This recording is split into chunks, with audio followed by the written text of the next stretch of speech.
Hi, everyone. Dr. Tom Morkoff back here with you for this episode of the Healing from Lyme Disease Summit. And we're in for a real treat right now with this interview. We're talking with Dr. Isaac Elias, who is an MD, an acupuncturist. He has a master's degree as well, but he's a leading expert in the field of integrative medicine and really specialize in things like cancer treatment and detoxification and how the immune system functions, so that when you think about really complex medical illnesses, how can we get the immune system kind of it gets all disrupted and out of control? How can we get the immune system to kind of work back in our favor? And as I sit here, as you know, I like to tell you a little bit about how I got to know people. And it was really interesting because I think it's so relevant that a lot of times when we're doing all these herbal treatments for Lyme and co-infections, we're on these herbal tinctures and we're doing all these other things and we're just not seeing the progress. And the taste is just terrible. And I was talking to a friend of mine a couple of years ago, and she's like, why don't you just put the herbs in Pectosol C? There's this really nice lime flavor version. You kind of have a lime flavored anti-Lyme margarita. And I started to do this. And not only did I see like improvement in compliance because it tastes a heck of a lot better, but more importantly, I was seeing changes that I wasn't seeing with the herbs themselves. And when we really boiled it down, it was the Pectosol C, the modified citrus pectin base, that was really kind of making the huge leaps and bounds on top of our herbal protocols. So I really wanted to bring Dr. Elias in here today to talk about what the heck is going on. What is this Pectosol C modified citrus pectin? And how can we really put this to use in your lives so that we can make a real big difference in your lives, your kids' lives, and really start to change these outcomes in chronic Lyme? So Dr. Elias, thanks so much for coming. Thank you so much for having me. It's such an important topic for me, not only for my work with patients, but with my work with all my family members who had significant Lyme and all completely healed. So that's how I became an expert by default, because most of my work was in cancer. And as I became an expert, I realized, wow, Lyme is really a treatable disease, and you can really heal from Lyme. I mean, I'm talking about healing, not about feeling better. But you really have to take the right highway that has an unlimited healing potential. And so I'll try to touch on it today, both from my clinical experience, from my family experience, and from my years of research and clinical work with many patients. I'm so excited because you touched on two things that are really near and dear to my heart. And first and foremost, I love the personal stories. Lyme's impacted so many of our families in my life, my daughter's life a bit. Thankfully, I knew what I knew from my experience so I could prevent her from having the chronic issues. But the other part, one of the things with the modified citrus pectin that you're working with is there are very few things I've ever read about that have more research done on it. And that's what I'm always trying to do. I'm trying to balance, like, we've got this personal side, with the emotional side for people. We want people getting better, and people are suffering. So they're willing to do a lot of different things. Some of these things may not be science-based. And whenever there's evidence to support what we're doing, that's the thing I want to start with. I'm not saying that the stuff that doesn't have all the evidence doesn't work, because we all do that, the art of medicine thing. But I'm always blown away with how much research you're doing, and two, how much research this single supplement has on it. So what got you into this whole thing before we dive into what we keep talking about? But of course. What got you here? I started my healing journey and learning healing arts as a teenager. I was in Korea, and so I was a yoga teacher. And so when I was in medical school in Israel, I was already practicing yoga, teaching yoga, learning shiatsu. So I went really parallel for decades. And now in my early 60s, combining my clinical experience, my knowledge, my vertical in-depth knowledge in multiple medical systems, decades of very in-depth training in meditation. I know I spent 20 years taking 2 to 3 months a year to go to the mountains on retreat. For 10 years, there was 1.5 day retreat, and I was a doctor and student of some of the greatest meditation masters in the Himalayas. And I'm a bona fide researcher. I can say I've got large NIH grants. I work with leaders, in the most respected medical institutes. And as such, I put together all these different approaches, the esoteric approach, the scientific approach, into a concept, into a new paradigm called the survival paradox. And the idea is that what we are built innately to survive. Every cell in our body is built to survive. But our survival drive, once we are born and our organs are in place, when we are under stress, we're under survival strain, we respond in a way that actually shortens our life and gets us sick. And we do it automatically through the sympathetic nervous system, where it responds with fight, which equates to inflammation, which often Lyme patients are not able to do well. Mm-hmm. Or we do it by isolation, by hiding, by creating a microenvironment, a biofilm. We alter our metabolism, which is very common pathway in Lyme patients, and it leads to the fibrotic organ dysfunction, stuckness, I can't heal pathway. Now, biochemically, so sympathetically, we can relax, we can take a deep breath, we can be in nature, you'll get a shift in the sympathetic system. But biochemically, we have alarm proteins.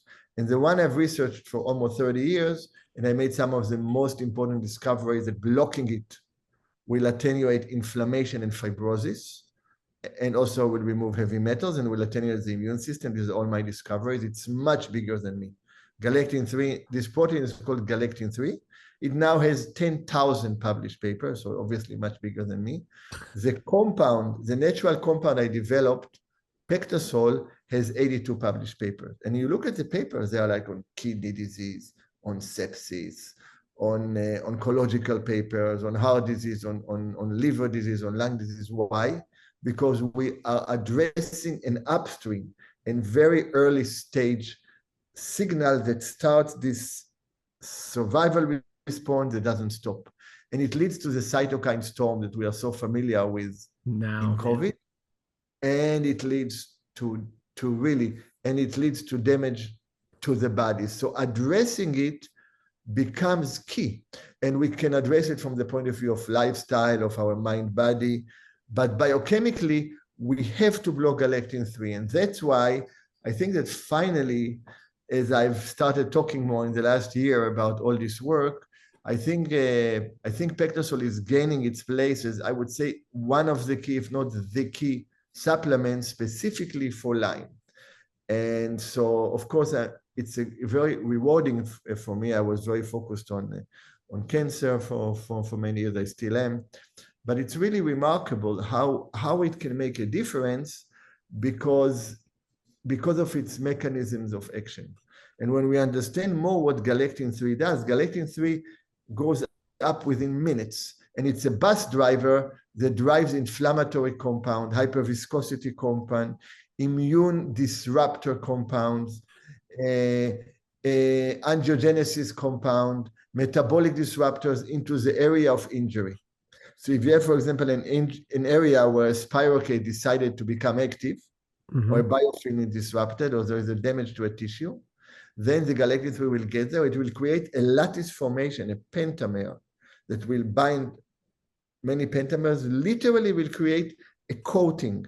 And now the body cannot reach the problem. So it can be an arteriosclerotic plaque, but it's very often where spirochete hide. And then we are in a moment of stress. What happened in stress or crisis? Lyme gets activated because we don't have access to this area. And so if we look at why galectin-3 specifically is relevant in Lyme, we can break it down specifically for Lyme into a few categories. First, it changes the environment, the extracellular environment, and it's fascinating. Our cell function based on signals it gets from outside the cell, not inside the cell. The cell receptors, membrane receptors are outside the cell. And if the cell feels that there is a sense of safety, if the macrophage, the immune system protectors are relaxed, they're not activated and inflamed, insulin receptors work well, we have normal production of energy for the mitochondria, and we feel great. The cell gets a sense of crisis, everything changes. Insulin receptor gets blocked by galectin-3, AMPK gets blocked, we get anaerobic metabolism, and we get exhausted, we get sick, we get lactic acidosis. The spirochetes go through the same experience. when it feels a sense of danger, of lack of oxygen, of lack of safety, it gets activated. Otherwise, it can be there and not bother us. We are capable of living with gas in our body. We have 100 trillion of them in our gut, you know? So there is a change to the environment. And also, the galectin-3 allows for oxidized lipids, for inflammatory ligands, for heavy metals, for pesticides to get attached through lipid compounds, fat-soluble compound, and come to the tissue. But galectin-3 has an effect on the biochemistry. On the biochemistry, it alters the membrane of the receptor on the membrane, and it changes the intracellular cytosol function in the cytoplasm, and it will affect our mitochondrial function. And it drives fibrosis. So, for example, you will see transgrowth TGF-beta-1 elevated in Lyme patients. Galectin-3 can be too low because it's all stuck in the tissue. You get them better, galectin-3 comes to normal. It doesn't get elevated. It comes from abnormally like 4, 5 to 7. TGF-beta drops. Now the patient can respond in a more flexible and not in a fixation way. So, and important, we have to remember, we are not the only ones who want to survive. Our guests and our infections also want to survive. So if we attack them, if they feel threatened, they will respond. And a great example is COVID. The spike protein in COVID is almost identical to galectin-3. It's a survivor protein of the COVID. So we have this dynamic dialogue. And here we have something that can block the negative effect of galectin-3. Wherever we need it, it will still get expressed. Of course, it will attenuate and stop all this devastating immune dysregulation. But in the same time, it's a superb binder of heavy metals, of mycotoxins, and of other toxic compounds. But regular binder is like you open the kitchen sink, you throw everything on the floor, and it becomes a mess. Here you got something that regulates the inflammatory response. So you don't get the healing crisis, you don't herx.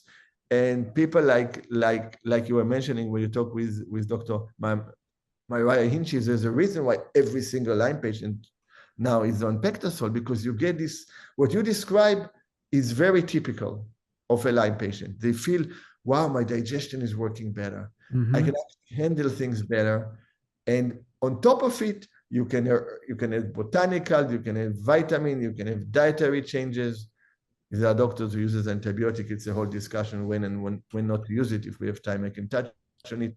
Then, you know, everything starts working better. And it's shown in research that actually antibiotics work much better in combination with modified citrospectin. Why?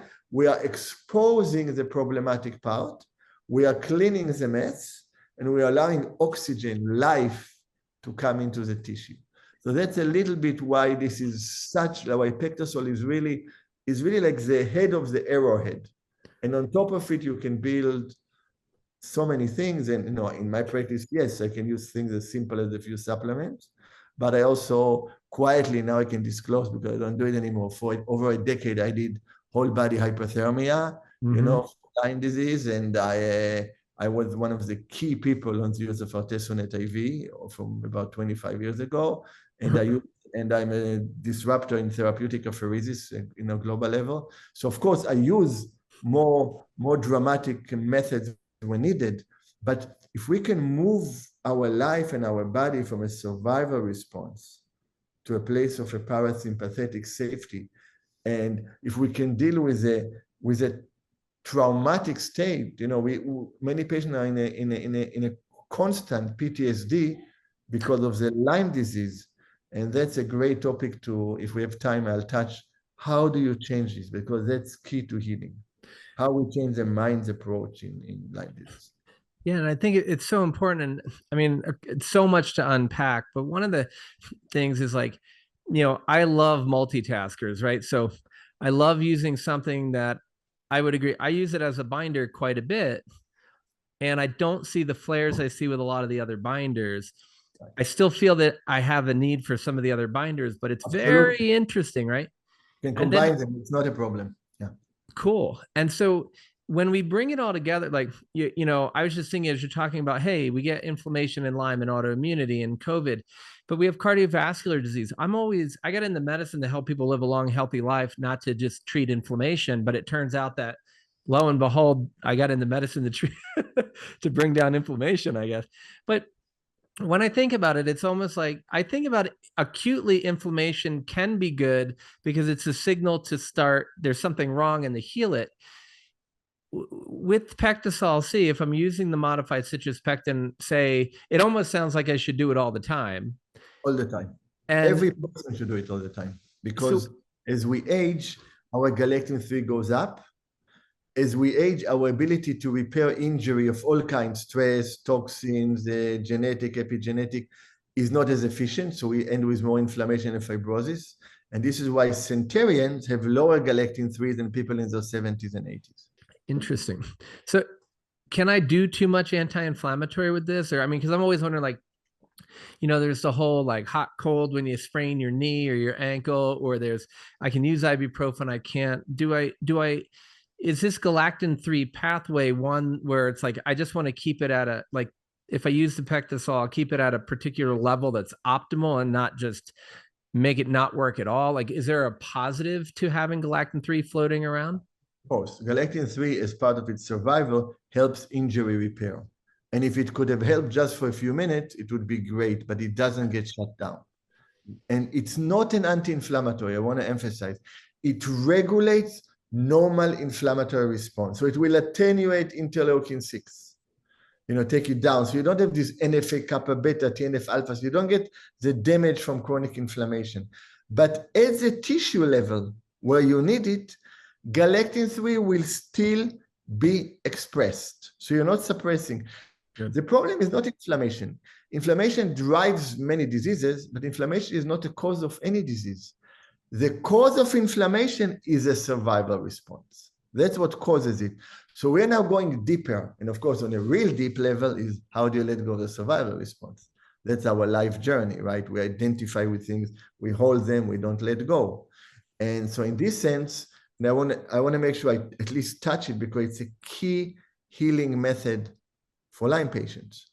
So in this sense, when you take modified citrus pectin, you will still have an inflammatory response when you need, but you will have an inflammatory response without the consequences, or with less of the consequences of the post-inflammation damage, of the fibrosis, of the tissue damage, of the abnormal collagen being stimulated, which is very big. What drives cardiovascular disease, especially more deadly ejection-preserved heart failure. It would drive chronic kidney disease. People don't realize 17% of the population. It would drive NASH, right? The biggest epidemic right now in the United States. It would drive strokes and neuroinflammation. Neuroinflammation is driven by galectin-3. And so on top of it, as you said, we multitask because we recognize that the one drug for one receptor is really not what happens in life. It's great for pharma, but it doesn't work. It works for a short time. So we always look at multidimensional ways of addressing things, just like you and I are having in this conversation. So on one level, it's this amazing, gift from nature. It's a totally natural product. It's from the peel of the citrus fruit. And at the same time is how we can shift our being from a survival reactivity to an open heart, love and compassion responsiveness. And in this sense, we have different organs in the body that are responsible for different responses. And before, I don't know how much we'll have time to touch on this, but if we look at a Lyme patient, because especially the chronic Lyme, the acute Lyme is a very different story. It's an acute disease. Agreed. I am a subscriber to aggressive antibiotic plus botanical. It's a window where you can get rid of the infection. But once you miss it, I've yet to see people who are on long-term antibiotics, not that don't get better, but that heal. And I got 3 wonderful women who healed, Okay, one of them is in residency right now, okay? So they completely healed. And the one who took harder to heal was the one who got a few doses of antibiotics. But why? Because we have to treat the person, not the disease. And that's something that is so easy to really forget. So in this sense, talking to the chronic patient, so the chronic patient can know that when they get some digestive discomfort and headache and joint pain, now for the last 5 times, the sequela of Lyme is coming back. So they are mentally already on this highway that they're going to get sick. They're already there. And it's natural because they have this experience many times. Their nervous system knows, it becomes a habit. But every time we have a choice. And a symptom can be just a symptom. It can go away in 5 minutes because everything changes. So the key thing in Lyme patient is for the patient to truly recognize, realize, and trust that they can heal. And often, you know, Tom, often, as you and I know, it's the biggest obstacle because people get used to their symptom. It becomes part of their life. It's hard for them sometimes to see themselves healthy. And so one of the key things when I work with people is trying to have them visualize or see how it's going to be when they heal. And I do it also with cancer patients. What will you do differently if you were healthy? You know, if somebody stopped going to school, when are you going to go to school? What would you like to study? What would you like to do? How would you make a difference in the life of others and in your life? So then the focus on our disease, which is really what the Lyme needs, just give it the focus, it's going to show up its muscles, you know, then suddenly it just becomes a part of us and we move forward. And galectin-3 doesn't let us do it easily from a biochemical point of view because it triggers this survival response. This, I'm not safe. Just to interject, because I think this is the reason I'm doing this entire summit is this conversation, because I would say that at least 70% of every conversation in the summit thus far boils down to love and loving yourself, realizing that you are worthy to heal. You are able to heal. And I should say you're able to heal and you're worthy of receiving healing. And then what are you going to do with your life? So I just think it's so important. And we talk a lot in the Lyme world, and we kind of talk about, you know, polyvagal theory, and people talk about the sympathetics, fight, flight, freeze. I really like the survival piece because, and the way you term it, because in my experience, nobody's stuck in one of these. They're in all of them. They're moving in and out, but you can tell that they're more trying to survive versus thrive. And that's a part that's really interesting to me. So, and like a friend of mine was saying, like, because of the way I talk, she's like, the healing is in the living. So many of our people are waiting until they heal to actually decide what they're going to do when they heal. And I just heard you say kind of maybe the opposite of that. So if you're taking someone with chronic Lyme, and I know we've kind of talked about the meditation piece, which for me, I actually healed through yoga before I even met the right doctors. I was 70 to 80% better from Lyme, Babesia, and heavy metals just by practicing yoga, which then allowed my brain to calm down, and I could finally, after decades, sit. So I was in survival mode before I got Lyme. Didn't even know it because that's just how we lived. Right. And I had to come down, and I didn't have the benefit of the research you've done. How do you combine the use of something like a Pectosol C with sort of intention or self-worth and love work? Like, because I mean, this is cutting to the chase. I know we need to talk about neuroinflammation and sensitive people, and we need to talk about the gut because these are all other reasons all this works. But to me, this is the crux of the whole thing: is can we help people who are stuck in survival get out of survival with a combination of things? Because a lot of my folks are just, I'm trying to share what's in my head so that you can, it's like, they're like, I can't do the mental work. I can't do the emotional stuff because the Lyme is too bad. And what I just heard you say is we can find a way to get around, work around that. This is really why I'm talking on Summit, because, you know, I mean, I've spent, you know, I've been meditating for almost 50 years. So I spend, you know, and again, I'm talking about, I spent months and months for years and years and years, every year, just on my own in the mountains. So hopefully I got a few things out of it. And better, you know. So this is what makes me really, what drives me to talk. And I taught until now for about a decade, mainly in Israel, where I taught thousands of people, cancer patient, chronic fatigue patient, with amazing stories on retreat. And now I hope just to offer something, start offering something in the United States. Because of all this, I feel I have a responsibility with all this unique training. But basically, we have to recognize that our survival, the way we think, our survival, which is built within us genetically and mainly epigenetically, as a son and grandchild of Holocaust survivors, and I tell the story in my book. It's built within us, and every cell in the body wants to survive. Every cell in the body has. For me, I look at cells as people, as living organisms. I always did, and a lot of what I teach is not because I read research; it's insight. The research just supports my insight. I work a little bit in an opposite way. So the cell has a membrane. It decides what comes in, what it wants, and what it throws out. And then what it doesn't want, it throws out, and it goes to the lymph system, to the venous system, comes back to the heart. So I take nourishment and I push away toxicity. The only organ in the body that behaves differently is the heart. The heart gets all the dirty blood from everybody. If the heart didn't accept the dirty blood from everybody, we would be dead. The heart, in order to pump clean blood, needs to get dirty blood. What does the heart do instead of resisting like a cell will do? It connects with the universe through the breath. Our drama is meaningless for the universe in its infinite spaciousness and infinite love and compassion. It can handle anything as long as we respect the environment, of course. And then the lungs help the heart. It does this exchange, transformation, and then the heart gives blood. And the heart gives clean blood without discrimination. The aorta, as you know well, is a stiff artery. Blood goes everywhere. And once the heart did its job and it relaxes, who does it nourish anatomically first?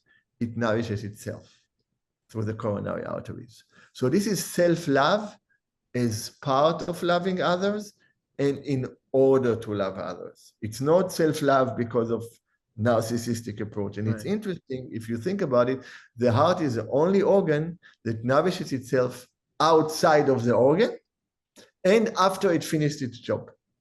No other organ does it. The selflessness is, and the giving is the survival of the heart. When it stops, we die.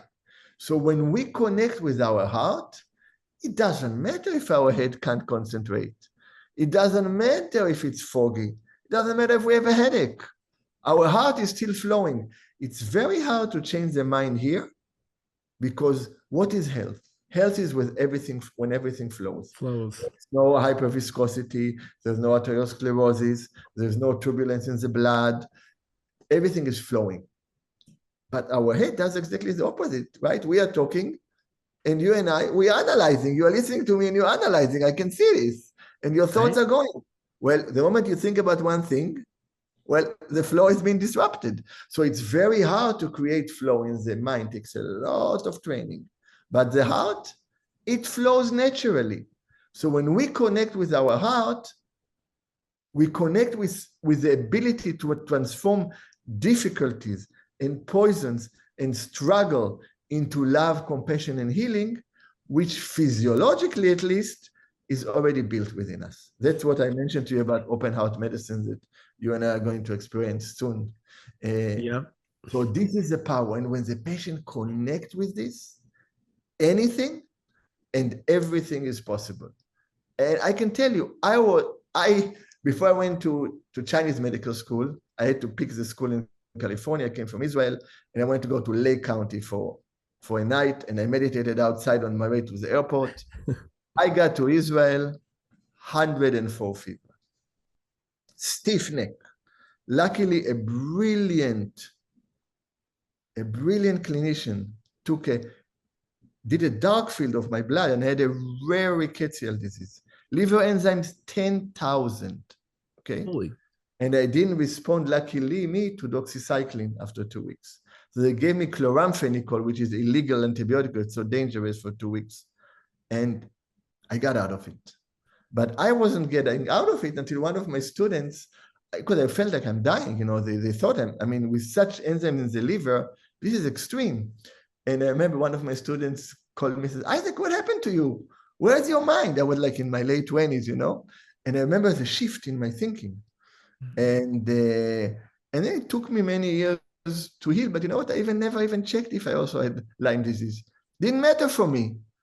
I was functioning, I was making a difference in the world, I was growing, and it took 10, 15 years until all the symptoms went away.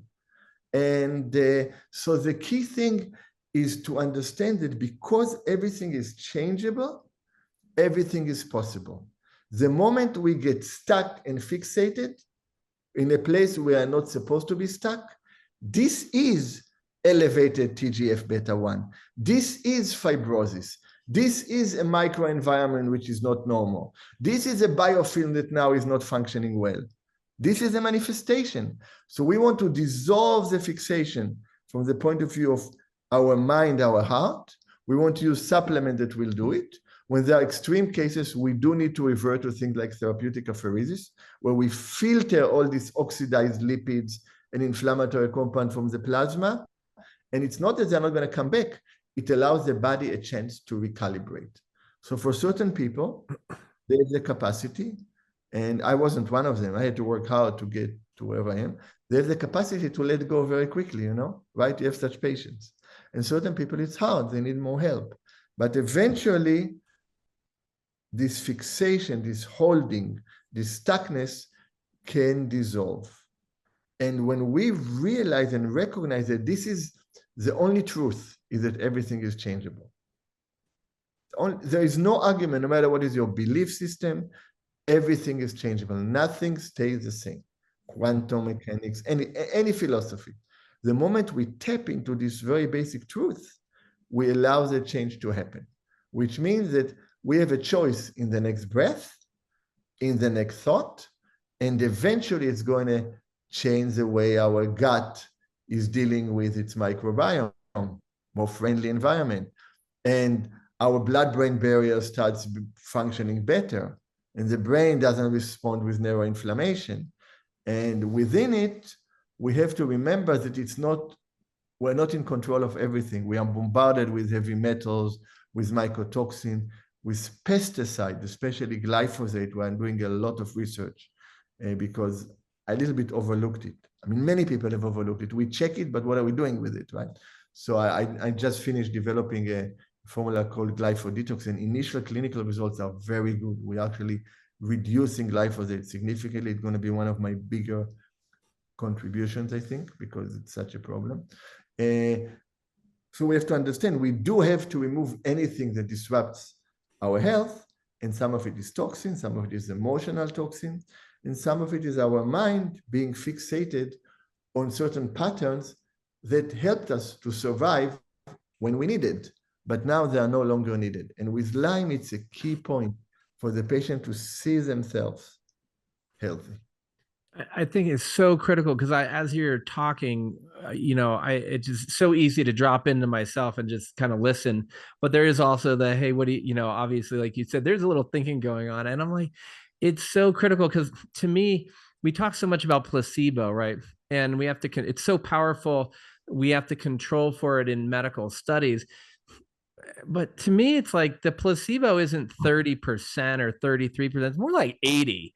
And I just think we almost use the word as a negative. I'm like, this is great because placebo means I'm in charge and I can change. My mind is changeable. So a lot of what we see, Isaac, is people do get fixated on the label. And I always like to try to highlight what I'm hearing from people and make sure we've gotten it right for everyone listening is what you're saying is like, yeah, these are important, but it's almost more important for the doctor to know what you have. Your goal is to, what were you going to say? No, it's important for the doctor to let go because the Lyme doctors can be fixated on the patient having Lyme disease. So it's also we as doctors have responsibilities to see the patient and not to label them, because the moment we label them, okay, this patient, I've had 5 patients like this, no. It's important for us as doctors to allow the patient to let go, to allow for us to realize everything is possible. We don't know what's going to happen. We just have to give the patient the spaciousness and the possibility for this to happen. Would not agree more. It's so funny. Sometimes it's like in this field, I get a little crass. I'm like, I really don't give a damn what's wrong with you. I might need to know what it is, but I don't care what the label is. I want people to get better and I want them to live their amazing life. And yeah, I mean, I think it's so well said, creating this space together for the healing. And I do, you see a lot of and this is one of, since you brought it up, I have, I always have to be careful, but everyone here knows me already by now. It is just so irritating to me that everybody keeps telling you what you have and how long you're going to be sick. And it's like, you need all these. I'm like, no, how do you know that? I literally know people who should be alive based on what I'm told because of their age and COVID, and they're no longer alive. And I know people who should be, I've seen people in the hospital, like everyone agrees there's no possible way for them to live bar a miracle. Yet I've seen miracles left and right. It's like, it's all, like you said, it's all changeable. You can heal. But one of the things that I think is important to highlight, everyone, is if you see yourself as still sick, it's a self-fulfilling prophecy. If you're like, I'm never going to get better, I'm a Limey, I'm a moldy, I have MCAS, like these are things that may be occurring.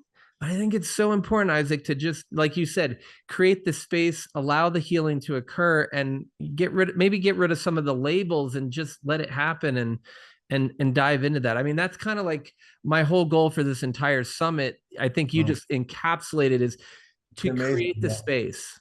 So, I can't tell you how true, and now you think about it, what happened when where we encapsulate a fixation and we create a box around it. That's the biofilm.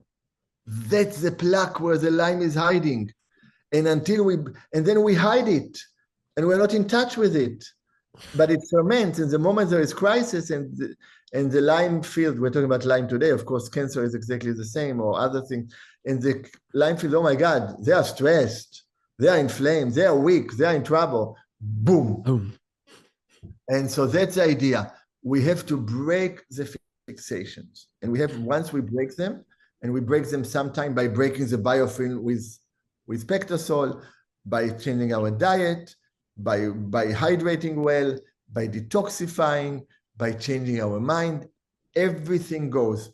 I always say, my only protocol is that I have no protocol. That's my one principle. Yeah. 100%, man. I love it. And it's interesting because like I find so many little of these nuances where things look similar.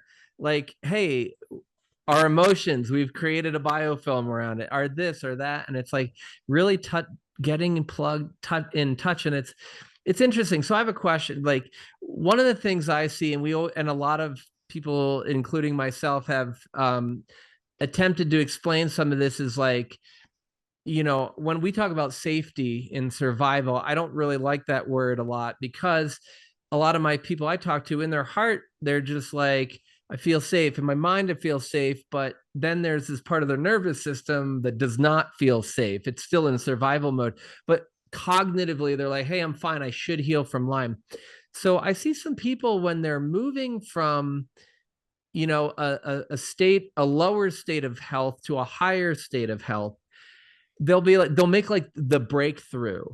And then invariably, some people, I'm going to be very careful with my words, that some people will a week or two later just fall backwards repeatedly. And I wonder kind of like what you're seeing in your experience and what might be driving through that survival paradox. Such a great question. So one thing that we have to, so there are multiple levels. Wow. That's like for a whole retreat, actually. So it's so deep. I want it for people because there's so many layers. So let's talk about the nervous system. So the nervous system is programmed to remember and to repeat its pathways. The nervous system is scarred. They're like paved highways. So we want to melt the scar so there is freshness. So physical scar, right, that we do like neural therapy, very important in Lyme, but also emotional scars. So the person feels better, and then something happens, and it triggers a memory, it triggers a pathway, and the moment the neurotransmitter change, everything changes. So that's one specific level. The other level is that one of the issues in Lyme patients is that often they have impaired detoxification systems, as you know very well, and they still have some toxic load. So what happens, now they feel better. They turned on their mitochondria, but they haven't had enough of an antioxidant reserve to deal with the increased metabolism. So it's very important to increase at the right pace. And as you create more oxidative stress, which is essential, right? Hormesis, the benefits of putting the body under stress, you want to make sure that you give the body enough support and detoxification in order to be able to handle the increase in pace. Because often we overdo it, and the regular person will have a recovery of 20 minutes, and the Lyme patient will have a recovery of a month. So it's because the metabolism changes, and we move into glycolysis and lactic acid. So as we are getting better, we have to make sure that we don't become just very active back in life, but we make sure we exercise. We make sure we exercise in a way that we do more exercise and we slow down. We make sure we oxygenate the body well. So if in the beginning you are limited, try to exercise with oxygen. We make sure that we take botanicals that helps post-exercise inflammation. Pectosol is a key one. Honokiol is a key one in a lot of studies. Pedma basic is another one. Curcumin, berberine, things that help you recover your metabolism. And the other part that we have to really recognize, we are made from countless people. If every generation is 25 years in average, forget about the last 50 years, going back thousands of years. If you go back 2,000 years, infinite number of people have made us, because it's 2 to the 80th power, it's an infinite number. Right. So basically, we are an expression of infinite people in our DNA, and more important, in our epigenetic behavior. So often a response that we say, why did it happen, can be a culmination of 10 million people between 3 generations back and 12 generations back that came together for a certain reason and expressed themselves. And it's expressing itself right now. So we have to understand that sometimes what comes up is bigger than the moment. And we have to accept it. We have to let go of it. And when we connect with our heart for healing, we create a multi-generational healing. Because when we feel the connection, when we send love, healing, compassion to others, these others are not just outside in our mind. They are inside ourselves. They are inside our DNA. They have determined our epigenetic. When somebody is very upset at you, they are affecting you. It's not like I don't want to take the negative energy on. You're taking it already. It's coming to you. If you know and think that they're upset at you, it's already affecting you. But if you can use this as wood to the fire, which is what the heart does, and it opens your heart to yourself, to them, to anyone who is having difficulties, then suddenly we are not contracting. And so we need to find the tricks how to balance out. And the truth is that the long COVID have created really a new medicine, a new generation of millions and millions of people with chronic illnesses. And the Lyme patient, anybody who has other infections, as we know, it triggers them very often, because it's not selective. So it's an amazing journey. And I think we learn a lot out of it. And people like us have to lead the way because there's not going to be a magic bullet. So in this sense, yes, it's a journey, and the pacing is very important.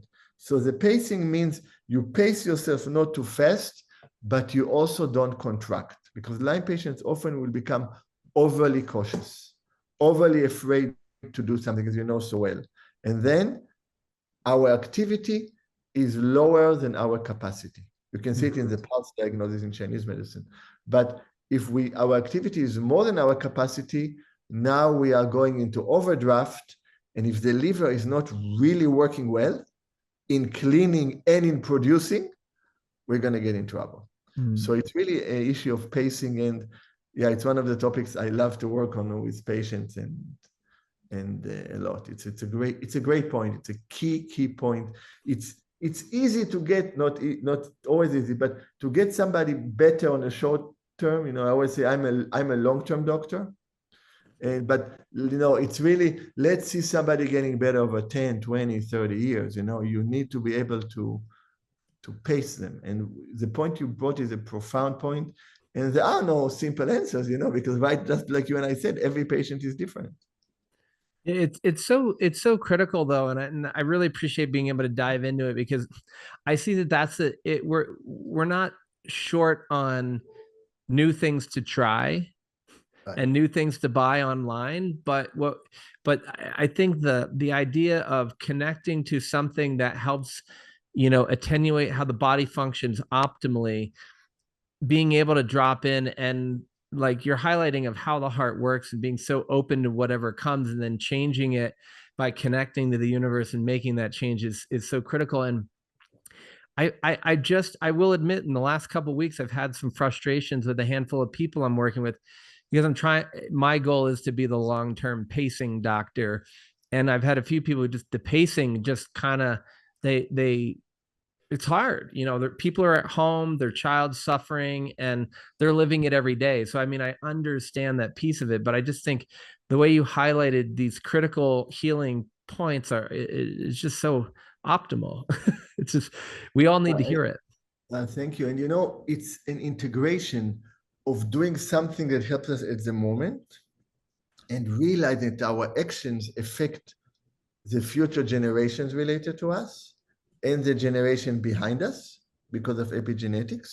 And that's a multidimensional interdependent between all of us. And our power is part of our healing to heal others, because the electromagnetic field of the heart is bigger than the body. The way we feel, affects the whole field. And that's why we are all healers for ourselves and healers for others. We all fall into our pitfall, into our fixation, into our reactivity. I sure fall a lot. It's a survival. I come from Israel. It's already built in survival. Mm-hmm. And yet we always have a choice, because we can always connect with our heart. And the moment we connect with our heart, the heart is no concept. The heart just takes what others don't want and gives. So that's where the real healing happens. And within it, Lyme patients also have to create a healthy boundary that we didn't get into. I don't want to get, we already at the end. Right, yeah, exactly. Whole huge topic with very specific acupuncture. And there are different ways of creating boundaries. You don't have to contract yourself. That's a mistake. So, but the bottom line, Lyme is a treatable condition. People can heal from it. And the door is always there. We just have to find it, and it's not always where we think it is. In fact, it's rarely where we think it is. And as long as we are open and we're not fixated, it will express itself. Amazing, Isaac. I mean, it's so cool to hear all these things that go through my head. I'm like, yes, it's almost like stop looking and the door will appear. But it's so good. So as we kind of wrap things up, and I appreciate you taking us on such a tour between the science and how pectosol C works with the galactin-3 pathway and your survival paradox, all the way to opening our heart and allowing it to just pass through and give back through the heart. Because I will say the epigenetic piece of this whole thing is something that I'm learning so much more about experientially. Like cognitively, I get it. I know the research, but such a big deal. So that's the best, Tom. I've been drawing diagrams of multi-generational for decades before the research was out, but it was out of my meditation experience, Mm-hmm.